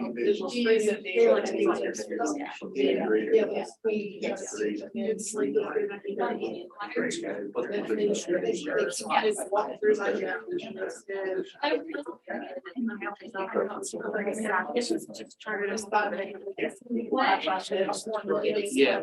That's pretty good. I don't have to keep anything. Yeah.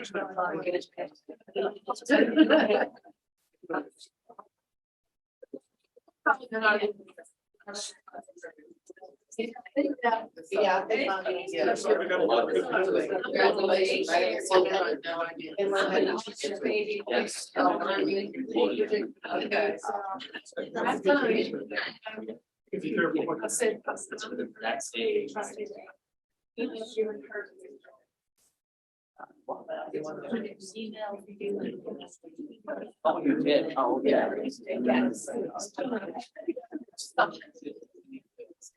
I do. That's fine. Yes, yes.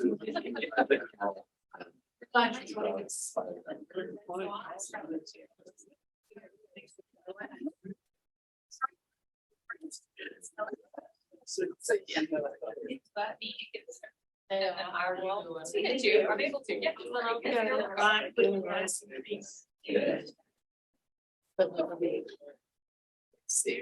Yeah, that's right. My heart needs all the blessings that you get. You forget. You. Oh, yeah. I mean, you're like.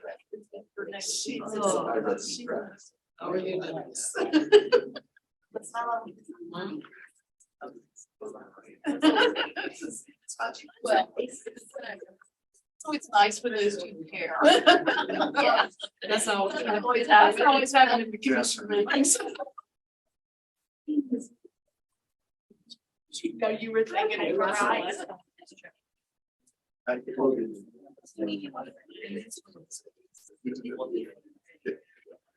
Okay, I'll see you go again.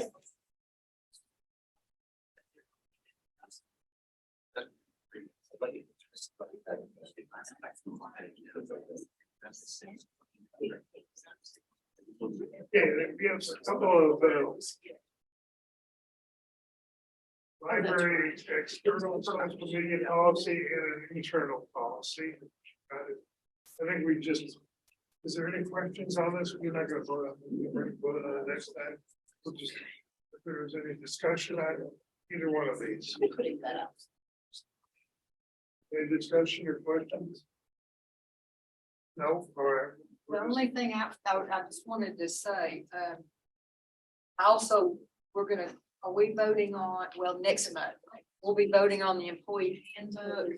And the social media policy is also in the handbook, so if all, this new policy needs Yes, to go all into the goes, yeah. handbook. That was the only comment I had. Okay.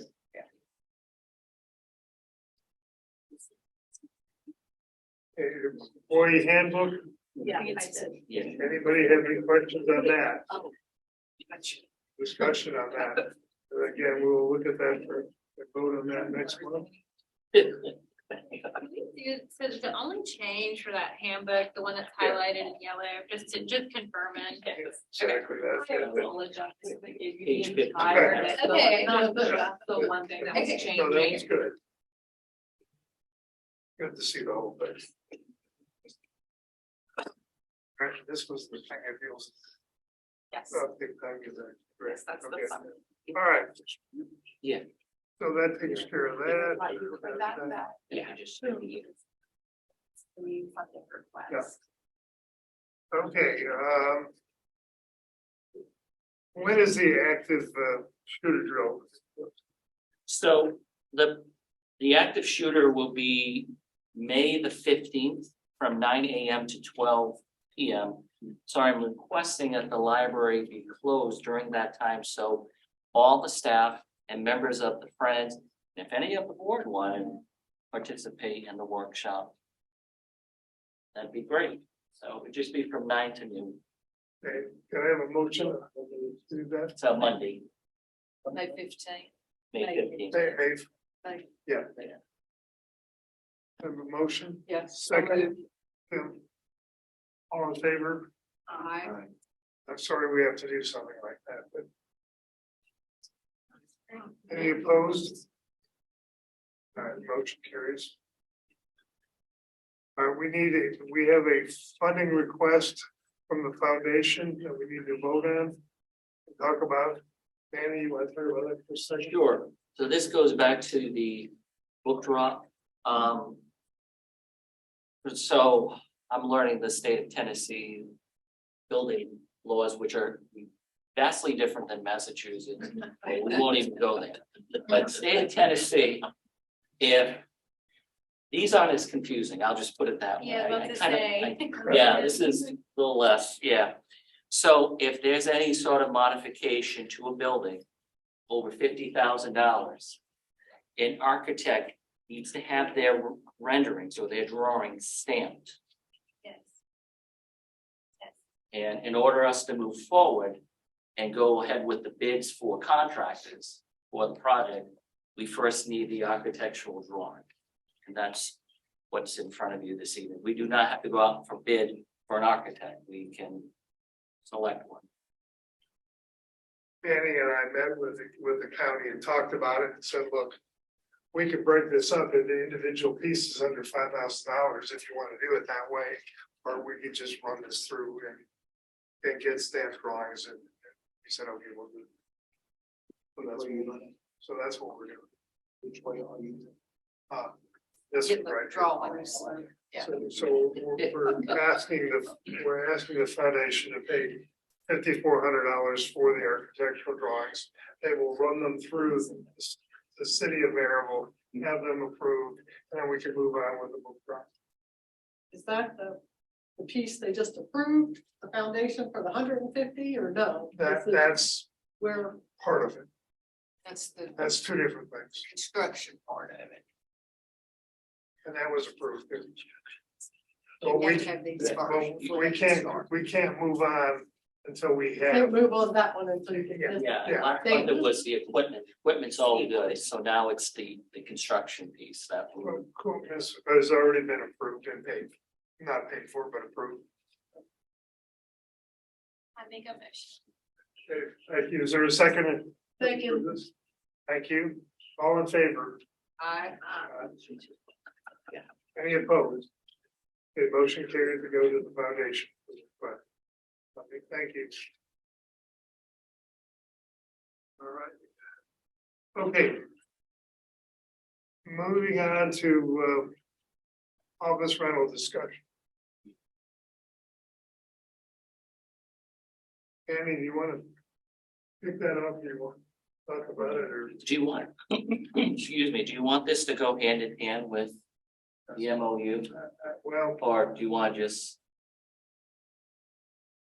I guess I did Can I give some background a little bit? of what, of the office? No, well, of kind of the timeline Okay, for those two events and kind of some history. okay. So history of The offices. the offices. We've got procedures for these rooms here. We've got procedures for the rooms down there near the reference section that schedule. Yeah. But we've never, the library director has always handled the offices and everything that's had to do with the offices. Yeah. So that's kind of the history of this. We have never approved, we've been informed, but we've never approved those rentals. So that's kind of where we are right now. Right, and Yeah. this, so there's no parlor tricks going on with anybody. That's why I want transparency, so that the board is aware of everything. So is everyone is aware of everything that's happening. So currently, we have two organizations that rent office space from us. We have A Place to Stay. I believe they were the first, and then Beerware Blunt came A few months later, few that months. was. Yeah. Okay, so what is it in, I think it was in November and December 2020.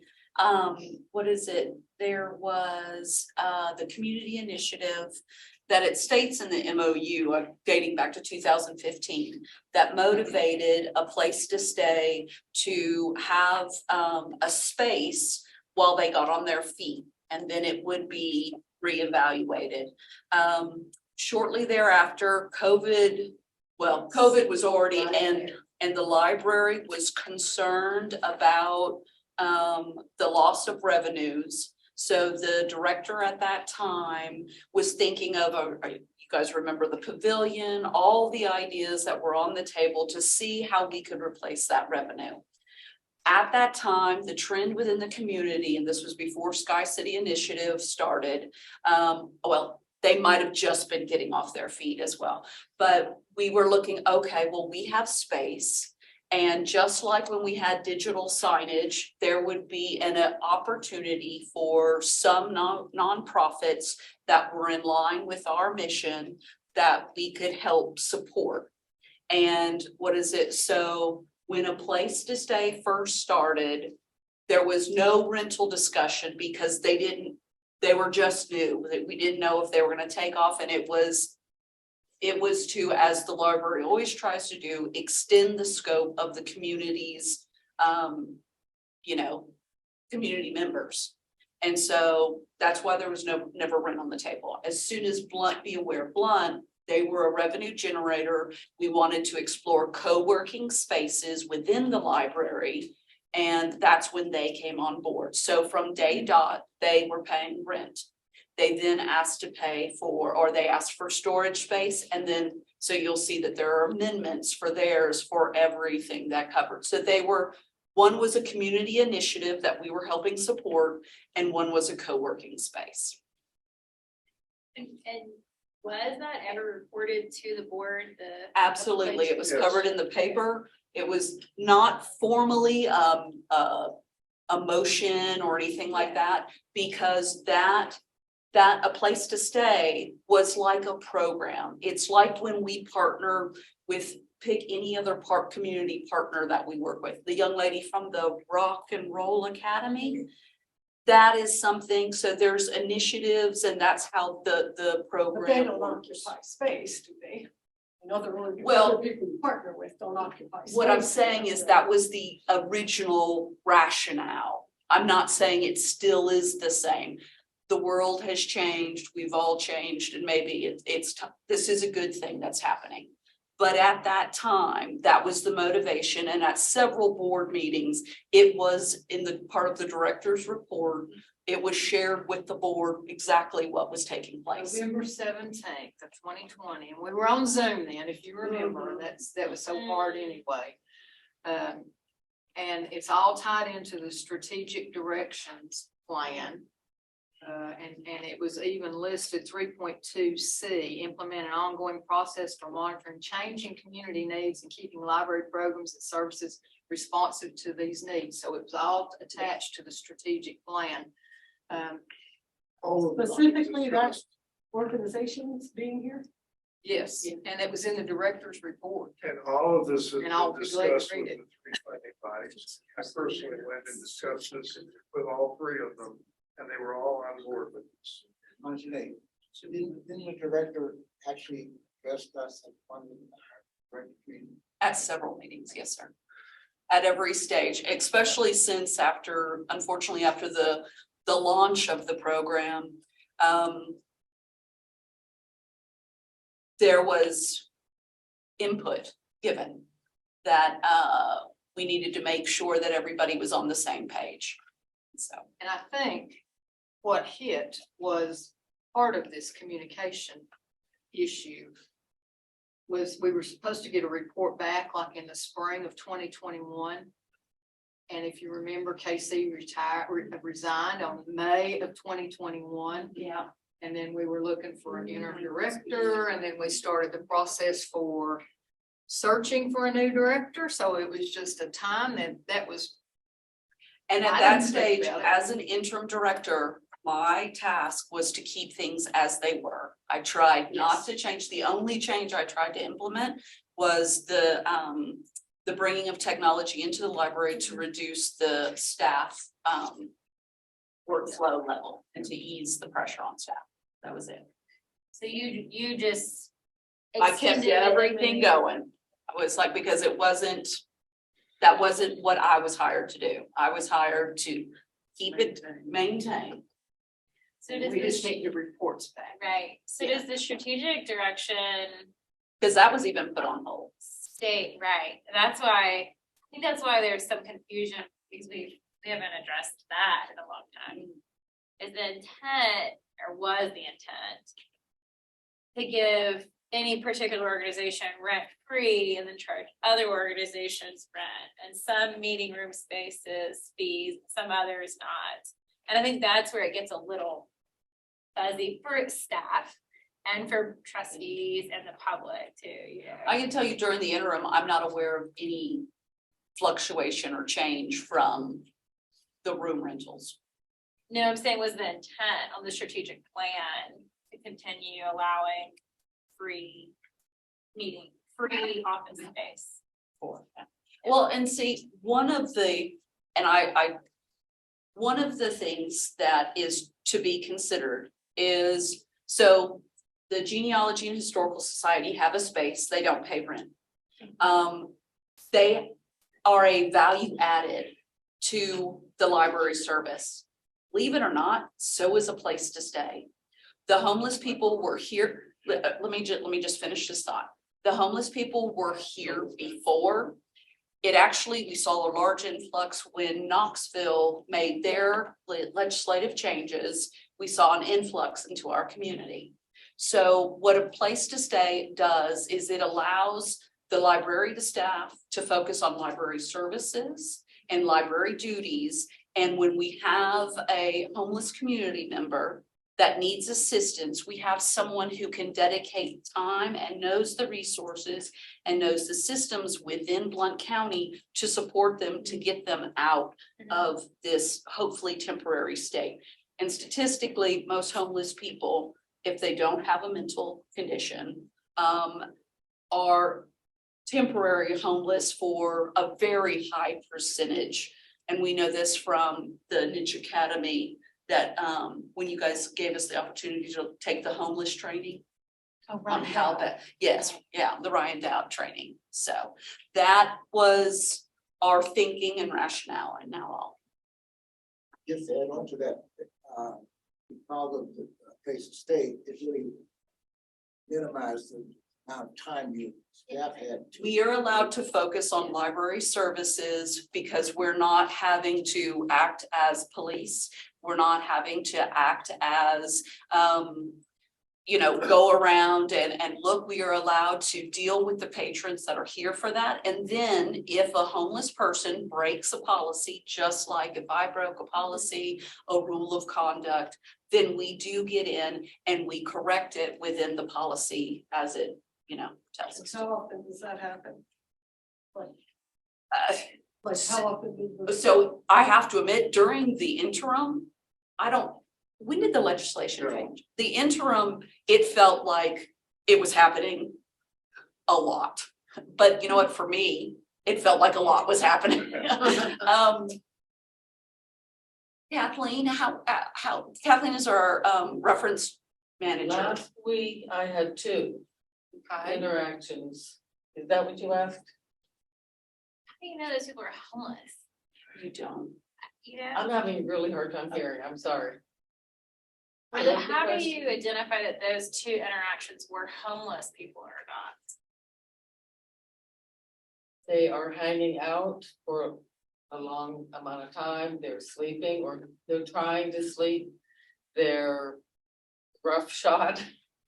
They are not using any library resources. They're sometimes they're eating in there. Do you see the same ones? We do Pretty much have all the several time? repeat. They're not all of them, but yes, we do. Does a place to stay provide regular statistics or data, records keeping that they provide to the library in terms of data of what they're actually doing? They do supply, they do have the data, they do, yeah. Anjanae, I want to be very transparent to you. I have been in Manning. My intent is nothing to do with this particular organization. I think it's great. And I've communicated that to him that we have provided those services. I, as just a community member and thinking in the hat of United Way and allocations and serving on other nonprofits, there has to be some kind of plan. Absolutely. Of graduation, so we can let other nonprofits come in and help provide different services for folks. And there has to be, there has to be some fundraising goals for them, some next steps. They can't just be into, 2050, and so that's my line of questioning is particularly related to the next graduation for them. That's what they should be aiming for to achieve in general. And I want you to know that I agree. I think this is a very good conversation. I just don't want anyone to think that we were hiding anything from any board members, that we were not being transparent. We were. I can say, and I will own that during the interim, if I didn't report it, I apologize. Might be one or two more things that we find out, but this is good. So. And I think, in just my opinion, I think it would take some pressure off of you all if these partnerships were approved by the board. Exactly. And Why put in should the- school you put shouldn't in- take on that risk? Yeah. And then that way that you all kind of takes the pressure off.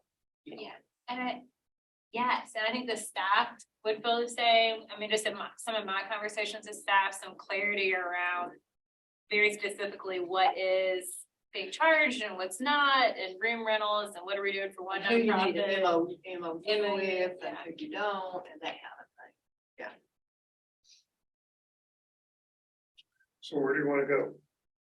Well, I think we're gonna have to look at policy first. Yeah, I think our policy would drive any MOU updates that would need to happen. Yeah. Because I do think there needs to be a little bit more weight to this MOU in general, to help them graduate to better serve a broader audience. And that may be here paying more rent, that may be elsewhere. But I think the policies need to be looked at. Would we want to look into maybe defining some sort of selection process if we have multiple applicants for space? How do we pick? Write that down and get that codified. Yeah, I mean, that was one of my questions, of how many other applications or how many other inquiries have we had for office spaces, and who have we turned down? Since I've been here, 0. And as far as I've known, Okay, not any other from memory. But again, the interim was kind of a blur for me, so and we I'm don't know. attacking it now. So in the past year, is it an average of 2 a week that you find homeless people are in the library? I think I misunderstood the question. So what was the question? Because Well, there's a I couple I questions. misanswered, I think. How frequently are homeless people in the library not using the resources, but using it as a space to rest, sleep, bathe, what have you? So well, let me just answer that question here. If someone is napping or one of the staff members, and I'm one of them, will go and wake that person up. Not everyone that takes a nap here is homeless. I can tell you that. Yeah. Yeah, I mean, So. We have babies too. Saying that. Well, So the rule of thumb is that if we notice anyone, meaning any staff member notices someone infringing on the breaking the policies or the rules of conduct or conducting themselves in a manner that infringes on the enjoyment and the use of library services and spaces of another patron, then we are all empowered to enact and go up to them and say, hey, you can't do that here. Please take your phone call over here. Sorry, sir, if you fall asleep again, we're going to have to call for a welfare check. You can't sleep here. So the thing is some people catch it before we do, but as soon as we're made aware, we act. Bottom line, how is it frequently does that happen? not as frequent as you think. It's not on a daily basis. Is it Someone- weekly? It's A someone general regular. idea. Depends on what it is. And People time of sleep- year. People sleeping in the library. Somebody with a backpack with a beard. So if, a place to stay was not here. Yeah. Does this issue go away? No. I came from a very, very wealthy community and we had a homeless situation there. So, oh, yeah, So I wouldn't try to tie the two together. The issue we trying to decide is, should we allow a place like this to be here rent free or $100 or whatever? Well, I think there's a couple issues. That is one of them. Well, to me, that's the key issue. And I think it's also important to say, not only is staff empowered to say, but we have an agreement with the city of Maryville, right? Where we call them and, you know, we've been over, we have that policy in place too, and they've been great about it. Yes. So that's something What important. policy is that? The city of Maryville PD, and I mean, you guys can elaborate. yeah, so. Well, that was my next Yeah, question is, I mean, how often have not we? often. Last time I had to call the police, it was for teenagers on skateboards. And they were skateboarding on the green belt. So times I've called the police, the majority, it's not someone that's homeless. It's someone that's on skateboards or just acting, breaking a code of conduct policy, whether at the exterior of the building or the interior. We have their support if we need to. They have been fantastic, and I do want to compliment Chief Crisp, and I email him. Because everything is done so well with them, and it's great, and I think other police departments should take note of how they do things. They're fantastic, absolutely.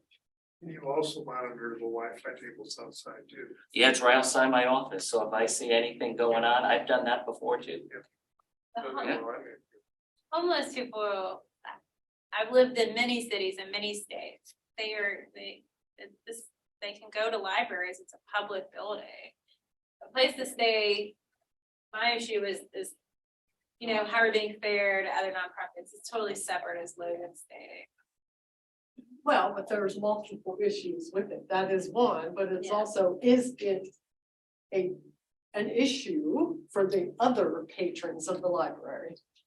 Does it create an issue? That's what I'm asking. Do people feel unsafe because people are homeless? People might feel because they're mentally ill, because they're on drugs. That's 80% probably. That's the majority. I don't know. It's not all, it's not. No, I wouldn't. No, we had an incident in my previous library. Like I said, an extremely wealthy community makes Farragut look, I mean, it's we had a patron that was doing drugs in the bathroom. Was a homeowner, was a parent. He just didn't want to do it at his house. He did it at the library. So yeah, you can't say that everyone that. No, I'm not saying everyone, I'm saying the majority, the study. And I'm just saying, are other patrons feeling unsafe or uncomfortable? I don't know. Well, I I'm just asking a like to question. speak on something real quick. I was here one afternoon and there were a couple of gentlemen sitting out on the front park bench. I have no idea if they were homeless or not. But a lady and I stood and talked to them for a long amount of time. And one of the gentlemen was asking us if we knew Jesus Christ as our Lord and Savior. And we got into a great discussion of our salvation. And come to find out, he was homeless. But he was questioning me about my salvation. I should have been talking to him, but tides turned and he was talking to me. I was not threatened. I was not scared. I was not fearful of my life. And I will tell you, I've been to New Orleans, downtown New Orleans, under the bridge where the homeless people live. And I've witnessed myself to those homeless people. And never in my life have I been scared of a homeless person. Never. And I've been on a whole lot of mission trips. These people in Blount County, they're homeless. They're in hard shape. And we don't need to be discouraging them from coming to the library. They have a place where they can go and ask those questions and get some services that they are needed. Blount County needs to do something for the homeless population. We've got to do something. It's ridiculous. We're trying to task these people out of the library where they're coming to ask questions and get some resources that can help them. Where else do you want them to go? They have nowhere else to go. The community food connection is right over here at Midland. Guess what? They can walk right over there and they can get some food. Then they can. I'll get off my soapbox.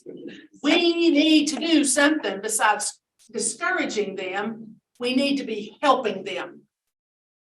You Christian people need to be doing something to help these people instead of pushing them away.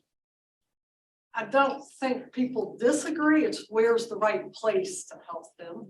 Well, And- come up with somewhere, Susan, you know, but That's not my job. Oh, well, but, you know. You know, either the library is or isn't the right place, I think that's. it's a Yeah. great public place. It's centrally located, right in the middle of everything. Where else would you like for them to go? I don't know, I'm just asking the question of, is it the right best place? Staff is And- saying there's very limited incidents. Yes, yes. I think we have to, one, take that into consideration. And that's why I'm asking the questions, I'm trying to learn that. There's also been, I think it's a slippery slope with trying to identify who's homeless and Yes, who's not, yes. because there have been pictures posted of people online And who they're are not not, honest. who have residences here.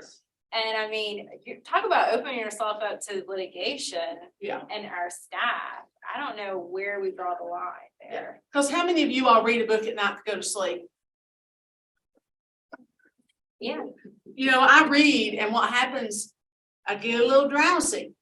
I might need to take a little nap. So not everybody that's taking a little nap in the public library is gonna be homeless. Well, I'm not talking about, I'm just asking the question. Well, and we know that there are certain people Yeah. that come to the library who actually live in Maryville, have a house, and come to the library and take a nap. They probably don't bring their They read a book. backpack. Well, I carry my backpack. They to other bring their places. lunches. And I have have a mine seat, too, and I rent for and they're $100.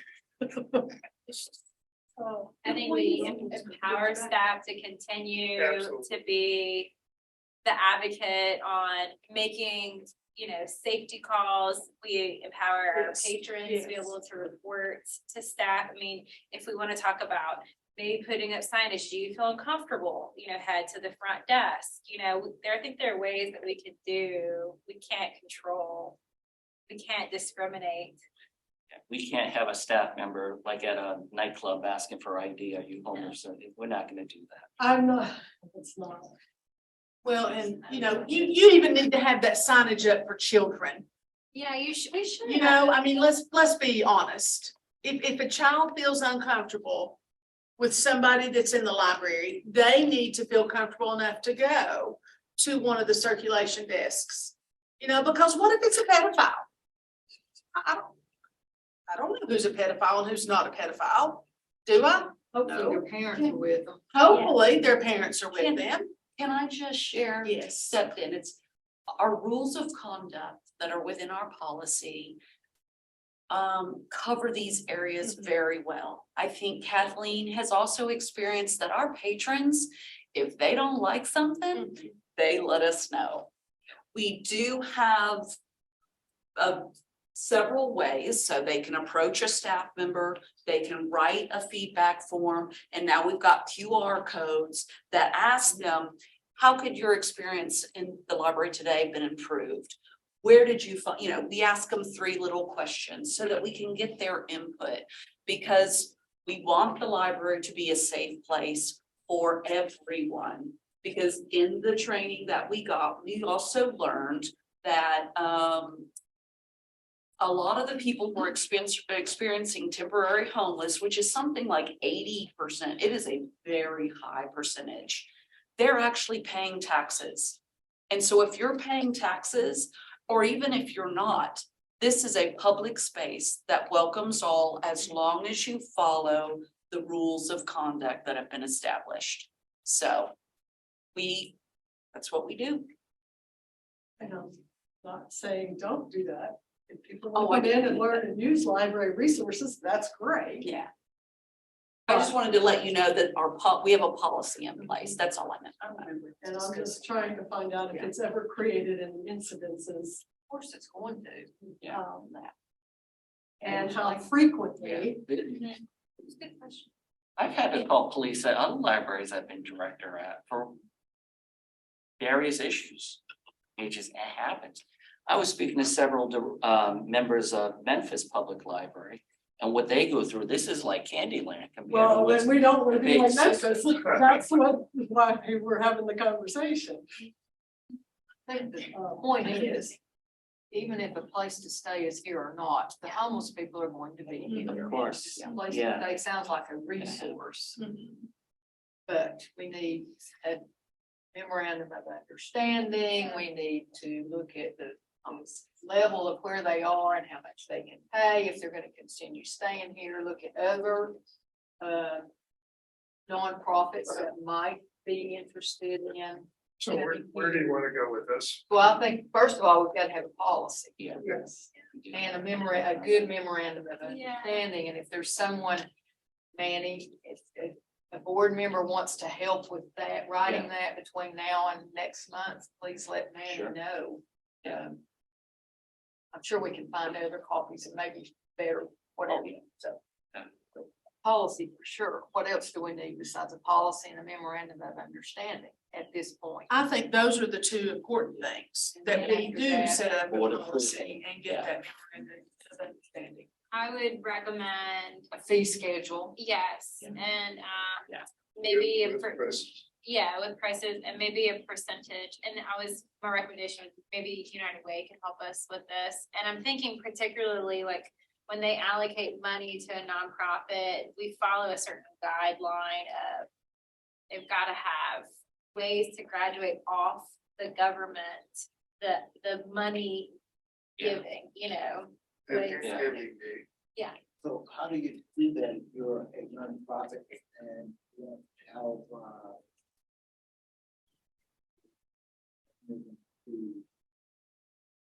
money to not fund. I think we need to see effort on a strategic plan to make that happen. And so what are the ways they make it happen? We leave it up to them.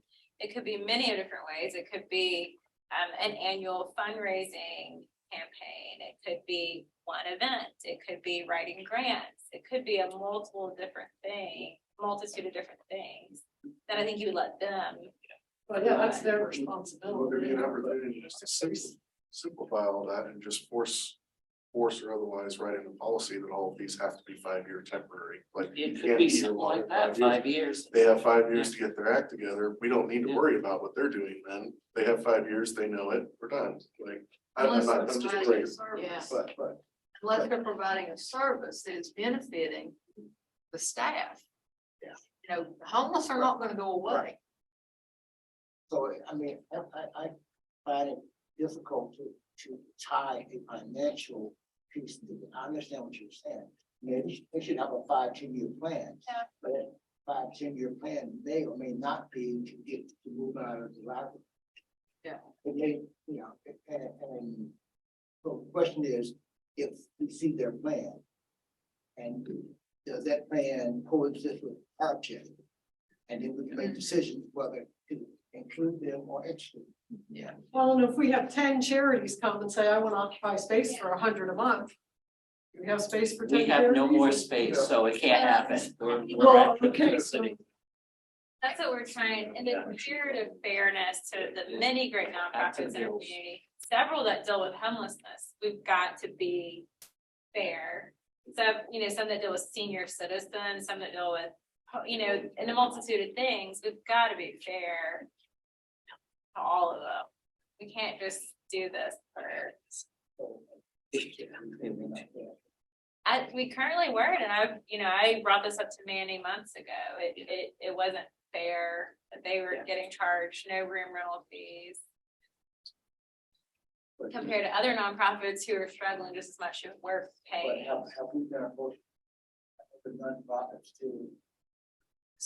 they probably don't know it's going, if they No, knew, but they we- would. And we're- that's, I think we don't want to be in that business of renting out space. Yeah. Or We already are. We've also been charging other nonprofits Well, room rental fees. long-term space. Rooms, meeting room spaces. And we're charging them. And we'll probably need something that includes and explains the genealogy and historical society, because they're a 501c3. Yeah. And the adult education, they've got an office, and so, you know, and they don't pay rent. So I think we need a list of who's occupying space here. and what their terms are. And I mean, obviously the Friends is very related to the library.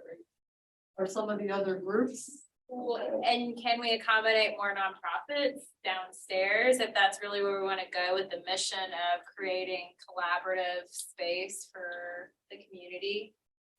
You know, that's a full picture. Can rent my office out.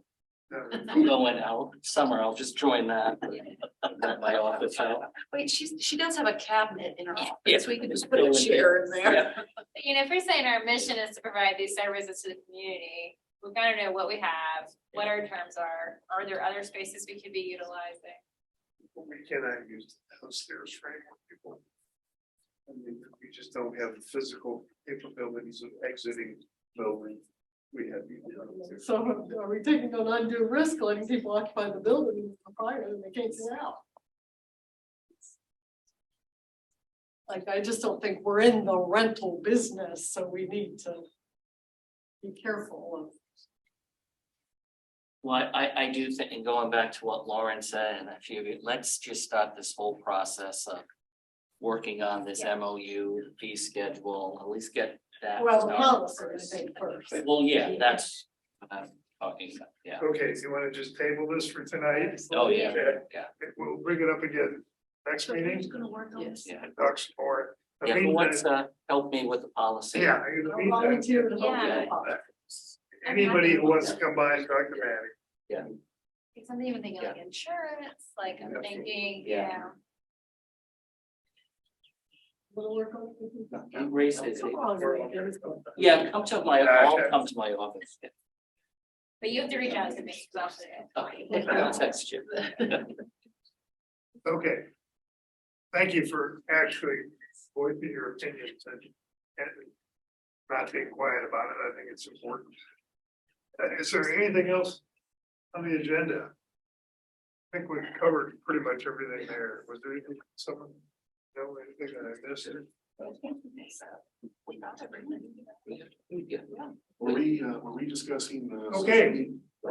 Oh, yeah. Were we discussing the social media policies, crisis policy? That was in the packet. No, we're just gonna, Well, we went through them. That's for next time. that's for next time. That's just Okay. the Okay. corrections that they made. Okay. Did you have a question? I did. Okay. Okay. I have to, I have one-on-one and one on others. So we need to- Hold that thought. On the crisis plan, it says specifically, social media crisis plan, level 2, bullet point 6.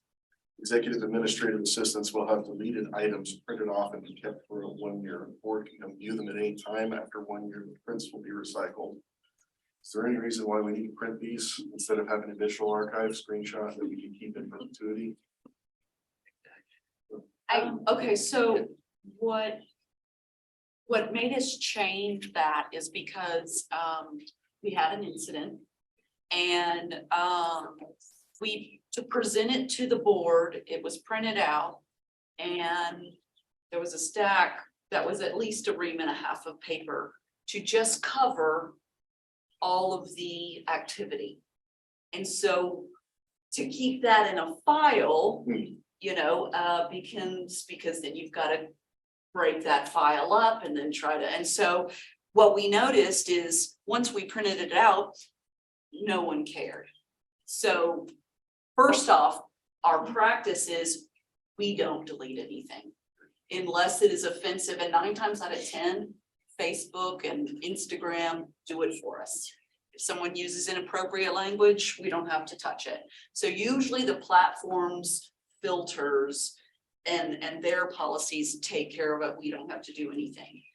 If we have someone who's like trying to sell Tupperware on a children's, you know, what is it? I think what we usually do is we will take the whole post down and not put it back up at all. If that was for the children's that month, then we wait till the next month to re-promote it. So.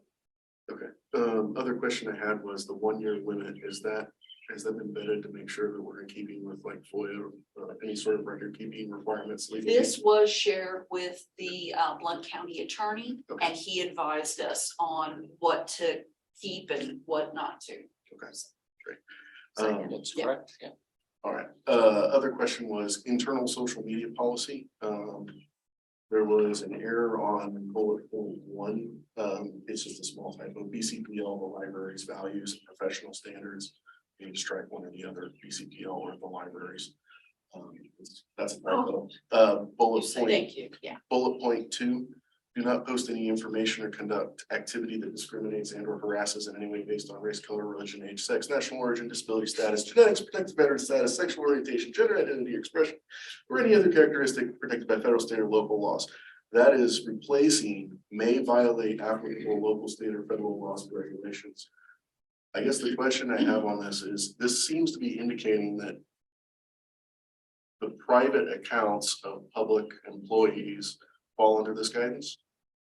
Or is this public library employees posting on a public library account? No, this is if you are.